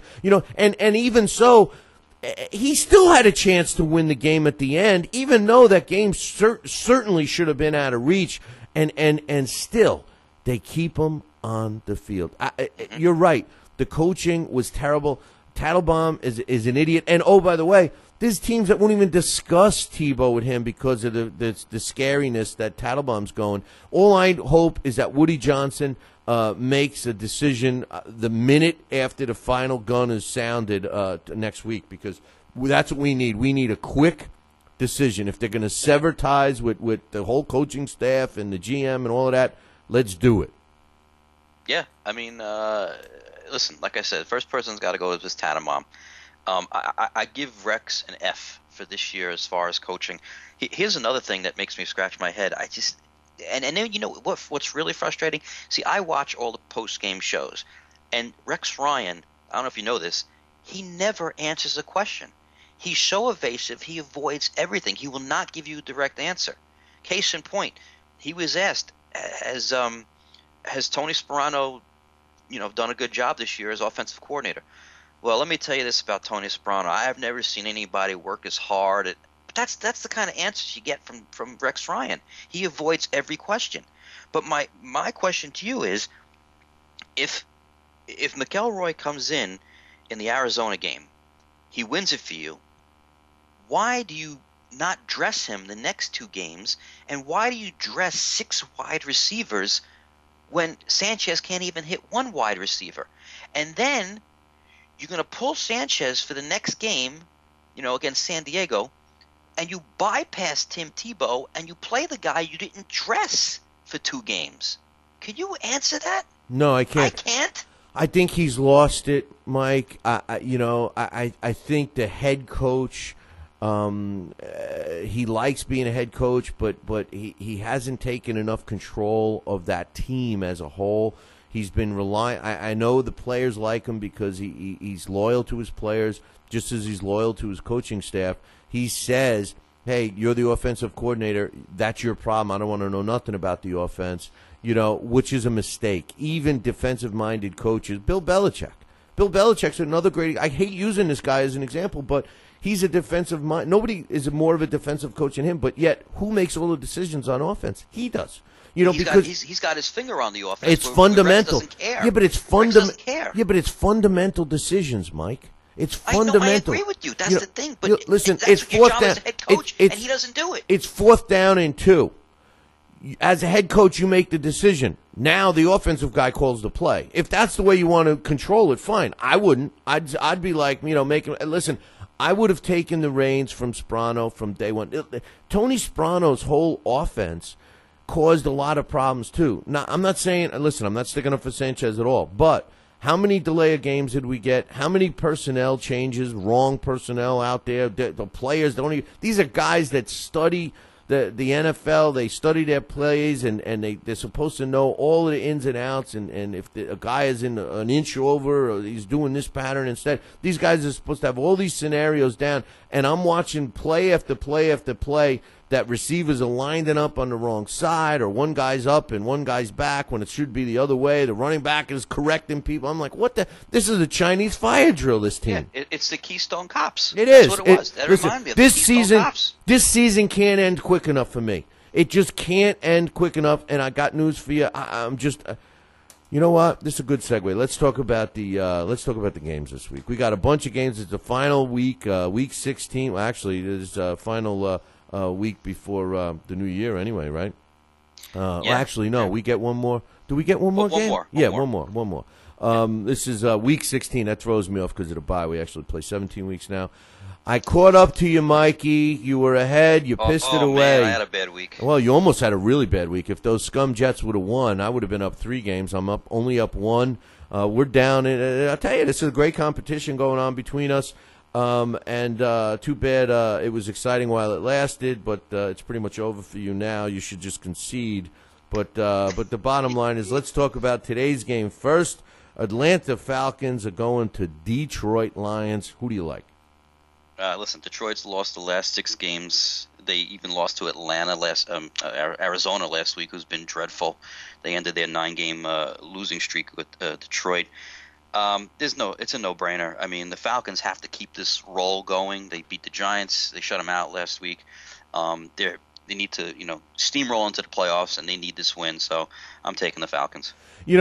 I'm taking the Falcons too, but they've clinched everything. I mean, they have home field advantage. They won the division. Really, you could see them, taking off these next 2 weeks. But they clinch home field advantage throughout the playoffs if they win. Oh, okay. They didn't clinch that yet, so they still have to win. So I agree with you that they're going to beat Detroit. What I was going to say was that I don't like this saving your players crap, because every team that's ever done it screws up in their first game back. So I think I'm playing the Falcons. I like the Falcons. The next game is Green Bay going up against Tennessee. Tennessee got a win last week against your Jets, but I don't think they're going to get a win this week. I'm picking the Packers. Who do you like? I'm picking the Packers as well. They've won their last 3 meetings against Tennessee, and they already clinched the North. But they need another a win or two to get the first round bye. So I'm picking the Packers as well. Last week, I wish you could see my sheet. I had my sheet, and I was torn on the Carolina Panther game between the Panthers and the Chargers. And before I went on air, the last thing I did was I crossed off the Panthers and I put the Chargers. And then you picked the Chargers, and then, of course, the Panthers won. This week I was looking at this game, and we got Carolina playing Oakland. Although Oakland is an underachieving team this year, I really thought that they would be better than they are. I think the Panthers got something to prove, and they are home, and Cam is Cam. I'm picking the Panthers to beat Oakland. Yeah, I think that's a no-brainer. They've won their last 3 out of 4. They started out the season at 2-8. So they're really kind of picking it up right now. Cam is he's played well in that win streak. He's thrown 9 TD passes with only 1 interception. So I don't know if it's enough to save the head coach's job, Ron Rivera, but they are playing well, and I think they want to continue that at home. So I'm picking them as well. Well, this next game, basically the Jets made it easy for the playoff picture for the AFC, and the Dolphins didn't help much either a couple weeks ago. But the Dolphins are getting close to closing out their season, and they're playing Buffalo, Buffalo's always a tough team when they're playing interconference rivals, interdivision rivals especially. But I think Buffalo's kind of mailed it in. I think they're ready for whatever they're doing in the offseason. And not that Miami isn't, but Miami's got a little more. Plus, it's going to be in the sunshine in Florida. I'm picking Miami. Who do you like? I'm actually taking the Bills in this. I mean, Miami has a very, very slight chance of making the playoffs, but they've just been decimated with injuries the past couple weeks, and their offense struggles as it is, and now I think it's going to be worse. And it's a division game.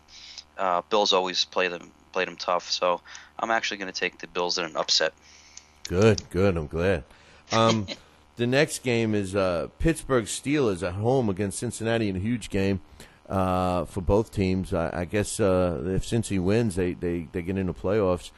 Ben Roethlisberger, he's back, and his pump fake is great. Everybody falls for it 100 times.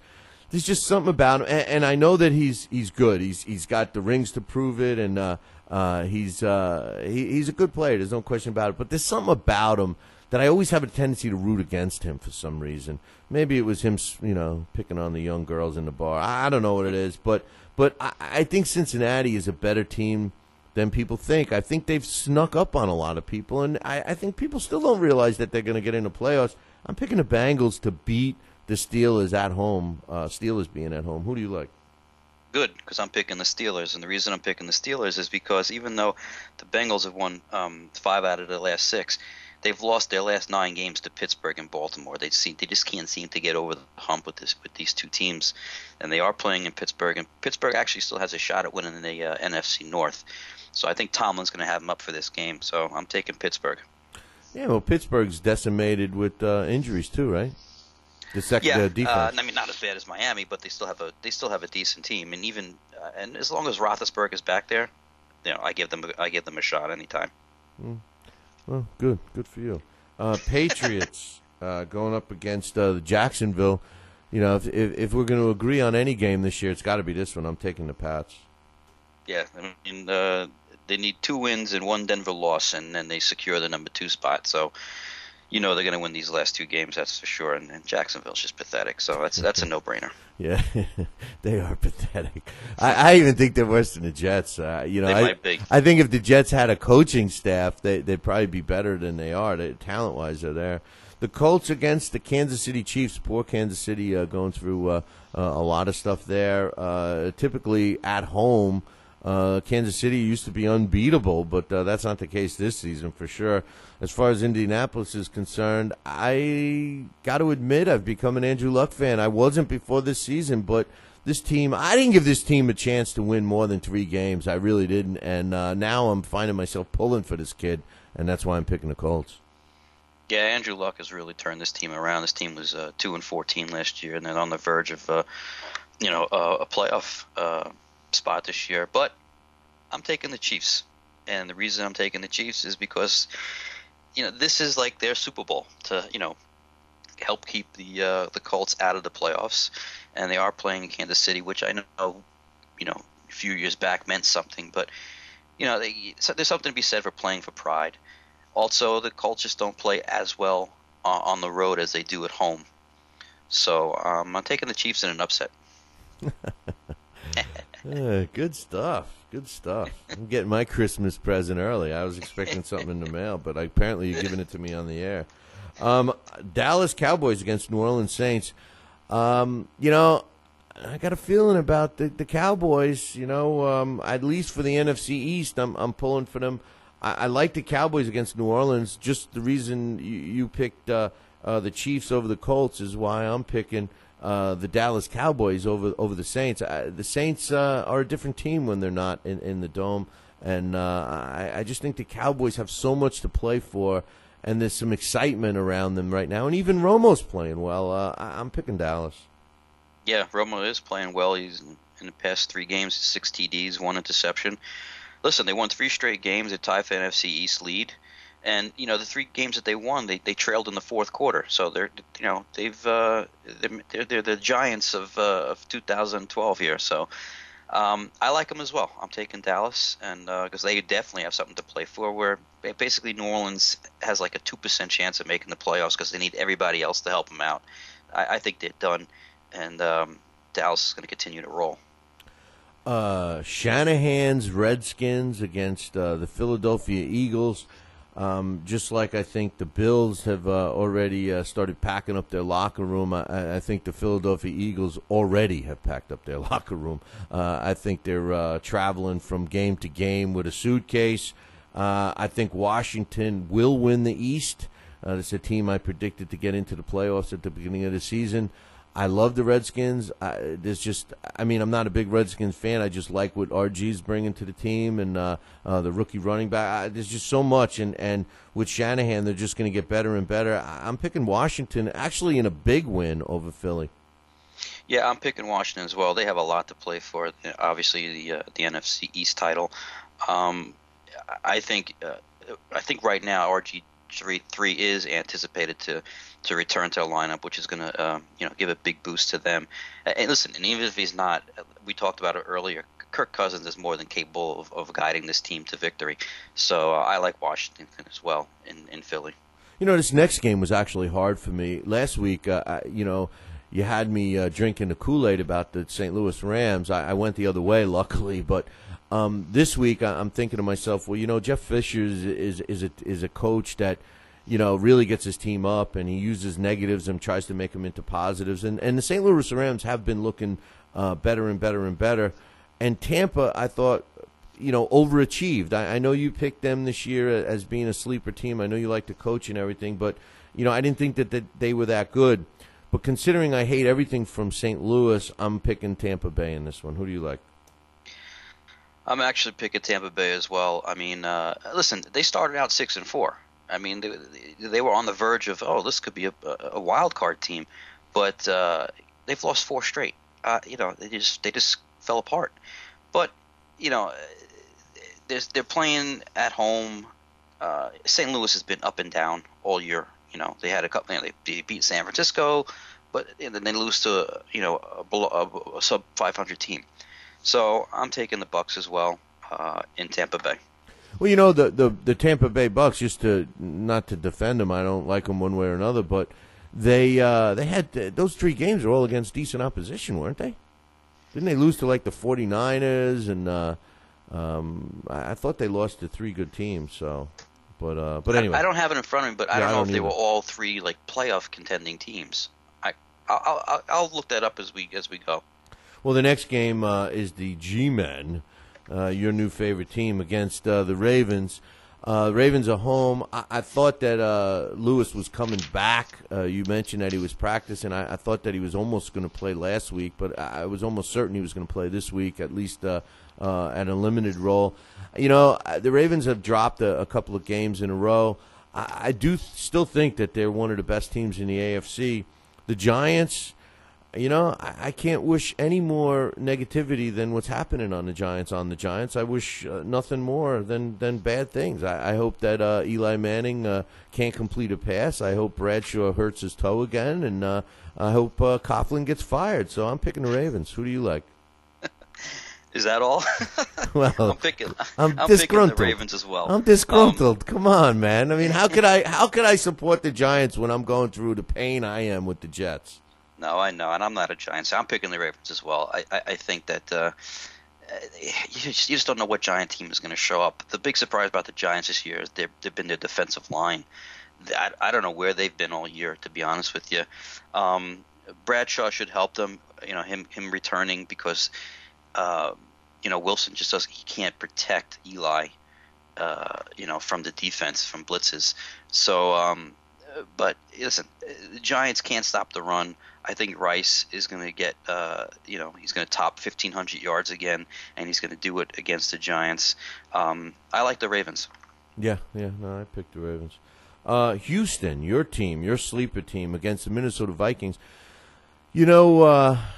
I tell you, Houston's a good team. I like them. They're an exciting team. Great quarterback, great running back, strong defense. And they're going up against a team that in the Minnesota Vikings that's a one-dimensional team. They don't have a great quarterback. They don't have good receivers. Their defense is subpar.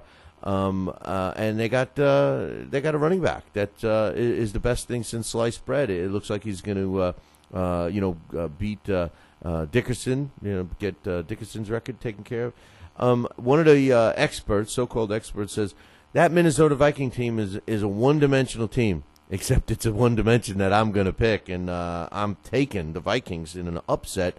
I think Houston is going to rest a couple of players. I just don't think that they. I think they're in. They more. They're mentally. They're already thinking playoffs, and I think the Vikings they're gonna win a close game. Yeah, I don't think they're going to rest. I think they're going to go out and they want to continue to play well. I think their fifth-ranked rushing defense is going to slow Adrian Peterson down a little bit. He needs to average 147 yards the next 2 games to break Dickerson's record. So it's going to be tough against Houston, and I don't think they want to rest on their laurels right now. As we get closer to the playoffs, and I think Kubiak's going to have them ready to play this game. So I'm taking Texans.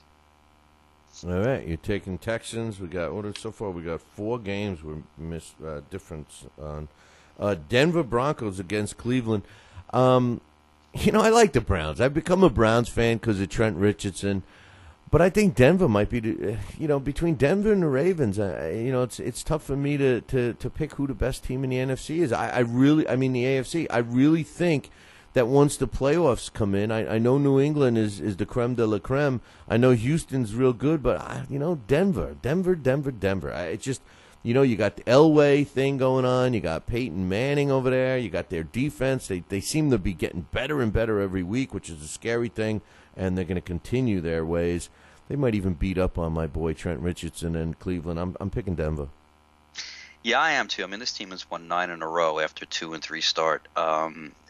He just has that team. When I say he, Peyton Manning has that team just going on all 8 cylinders right now. Listen, everybody's talking about them being the team in the AFC to make it to the Super Bowl. I mean, beginning of the year, I picked the Texans, but right now the Broncos seem to be everybody's favorite choice to make it to the big dance. But as far as this game, it's a no-brainer. I'm taking the Broncos as well. You remember who I picked to get into the Super Bowl, right? No. Who'd you pick? Remind me. Broncos and 49ers. Oh, did you? Yeah. Oh, okay.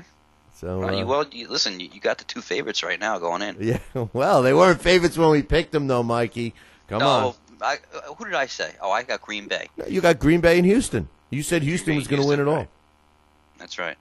Chicago against Arizona, and the Bears have to travel to Arizona, where Arizona Cardinals are tough to beat. Oh, that's right. Different team. I'm picking the Bears. Yeah, I'm picking the Bears too. Arizona, they snapped their 9-game losing streak last week against Detroit, but the Bears, they still have playoff hopes. So even though they lost the NFC East, NFC North, I should say, to Green Bay, but I'm taking the Bears as well. In the NFL, every game is a tough game, and every game is an important game. But I think if you look at every single game this week, and you try to put in perspective of what game means the most. And I think it's this game, the 49ers against Seattle. Not only does it mean a lot for their division, but I think it's really going to show us how good the 49ers are. Are they that good? There's a lot of question marks. I mean, when they made that decision to put Kaepernick in there as quarterback, I thought they were crazy. They suffered a little bit with him, with that initial takeover. But it seems after last week that things are going right again. I think that Seattle is a tough team. I know they're tough to beat, especially in Seattle. But, you talk about Smurf quarterbacks. I mean, that quarterback that's on Seattle is kind of small. I don't know. I think it's put up or shut up for 49ers this week. Their defense has to come through and control Seattle, and their offense has to score, which I think they're going to do. I think they're going to do both. I'm picking the Niners. Tough game. I'm actually taking Seattle in this game. That Smurf that you talk about, Russell Wilson, he's got a 118 QB rating at home, which is the best in the NFL. He, for a guy 5'10", he really plays like he's 6'5", and that defense, that loud Seattle crowd, it's going to be a really, really good game. But I'm picking Seattle in a close one. That's a division, right? Isn't the division on the line for them? Yeah. It's exactly. So it's going to be down to the wire. It's going to be a really tough game. And Seattle, like a 17-14 game. And Seattle finally won outside of Seattle, right? Yeah. Yep, exactly. So and now they're back home. And listen, no one plays better at home than Seattle. So No. I'm going to go with the Seahawks. And then the game of the week that everyone in football is looking forward to, the Jets, who I just, I can't wait for them to come on television, especially national games where everyone can watch. They're playing San Diego, who actually it was a letdown, man. This year they were supposed to be a little better than they were. They actually won, I believe they won last week. I think the reason why I'm picking the Jets is because of McElroy. I think that this guy is going to is going to have a spark for the Jets, just like he did when he won the game in against Arizona. I think he's playing for a starting quarterback role, and I think he's going to come through. I'm picking the Jets. I'm picking the Jets as well for exactly what you said. I think he's just going to give this team a spark. Everybody on that team knows that Ryan needed to make the change. He needed to make the change, a couple weeks ago, but it took him this long to do it. So I think the team is going to rally behind McElroy. The crowd is definitely going to be behind him. And the defense, listen, our defense has been playing, pretty good. I mean, talk about the 94-yard run last week to Chris Johnson. But other than that, I mean, the defense has far outplayed the offense this year. There's no question about it. And San Diego stinks. Phillip Rivers has been booed in his own stadium. He's just as bad. Well, no, I shouldn't say just as. He's close to Sanchez, but no one's worse than Sanchez this year. So I'm taking the Jets as well. The Jets defense has come on, and they've come on quietly because if you recall, they were terrible in the beginning of the year. I think a lot of it has to go for Wilkerson. They're trying to get him in the Pro Bowl.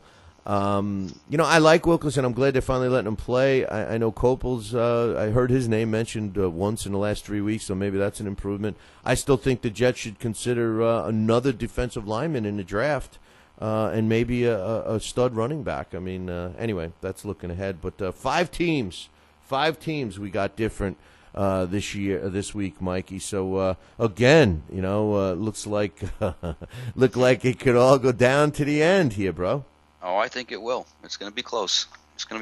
I hate losing. If I lose, man, that's it. The phone line is going to keep getting hung up on you next week. But anyway, on this day, December 22nd in New York sports history, I got a couple of good ones, man. How about on this day in 1894? I love finding these old ones. 1894, 5 golf clubs.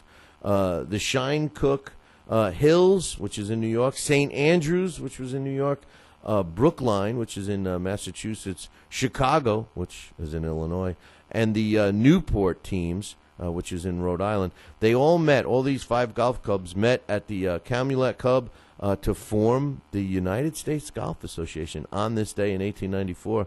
Also on this day, December 22nd, in 1946, Otto Graham completes a fourth-quarter touchdown pass to Deontay Lavelli to help the Browns beat the football Yankees 14-9 for the very first AAFC title championship game.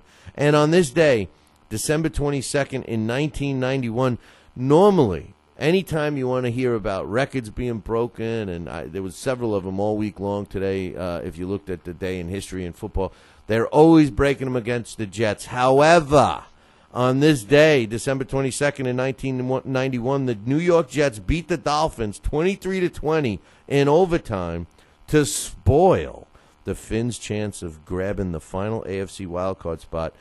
So finally, the Jets do something good. So that's what happened on those 3 years on this day, December 22nd. Mikey, we're getting ready for the big fat guy in the red suit to come. Any final thoughts? Yeah, I had one thought that something that you and I didn't discuss this week that I wanted to get to but didn't. I just want to say that I think the NFL and the Cowboys did the right decision by pulling off Josh Brent off the sidelines last week. I don't know if people heard that.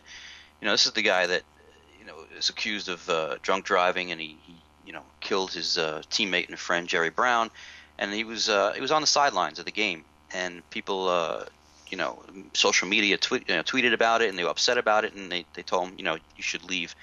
I don't mind supporting a player.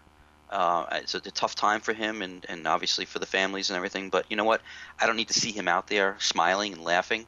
There's other ways to support him, so I think it was a good decision by the NFL and Dallas to pull him from the sidelines. Yeah, that was interesting, and you and I had been talking about that all year, about how asinine it is for an NFL player to get behind the wheel of a vehicle while he's had too much to drink, especially since they have a program that, handles that. And to lose a young player, especially all the positive things we've heard about that kid, I agree with you, and I applaud you for bringing that up. And I did want to. We should have talked about that whole situation. But my final thought is, I agree with Mikey, man, that they shouldn't have done that. My other final thought is, I can't help but just think so negatively about the Jets and the Mets, and I'm already looking forward to 2014. I guess we're not going to go anywhere in the football season next year. We're going nowhere with the baseball season, so I'm looking ahead to 2014. Well, listen, we need to start cleaning house with the Jets immediately, and that's right after this season. And Woody's got to start firing some people, and we'll see if he does the right thing. Well, I know one thing. We should consider Revis. Trade him. Get some players for him. I agree, because you've proven that this defense could perform without Darrelle Revis, and I'm sure he's going to definitely have some trade value. So he's one person I get rid of right away. Yeah, we need a coach that values the attitude of the player.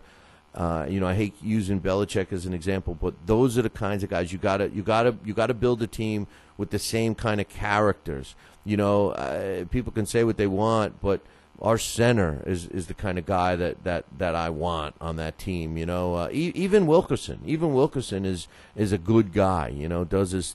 Keeps the blue collar guys. I want the blue collar guys.